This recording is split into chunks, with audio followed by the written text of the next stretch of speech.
பூசலார் என்ற ஒரு சிவனடியார் தினமும் ஒரு சிவலிங்கத்தை பூஜித்து வந்தார். தன் இதயத்தில் சிவனுக்கு கோவில் கட்டினார். மனதில் கட்டுவதை கூட அவர் ஒரு கோயில் கட்ட எவ்வளவு காலங்கள் தேவைப்படுமோ அவ்வளவு காலங்கள் கட்டினார்.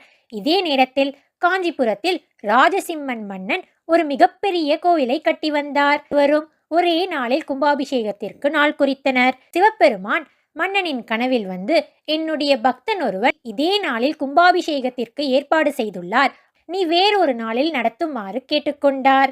மன்னன் கண்விழித்து பூசலார் கோவிலை பற்றி விசாரித்தார். பின்பு பூசலாரை கண்டு அவர் தன் கனவில் கண்டதை கூறினார். மன்னன், எவ்வளவு செலவு செய்து கோவில் கட்டுவதை விட தூய்மையான மனதில் கட்டும் கோவிலே சிறந்தது என்று எண்ணி அவரின் இதயத்தில் கட்டிய கோவிலின் கும்பாபிஷேகத்தை காண வினவினார். சிவபெருமானும் பூசலாரை தன் நாயன்மார்களில் ஒருவராக ஏற்றுக்கொண்டார்.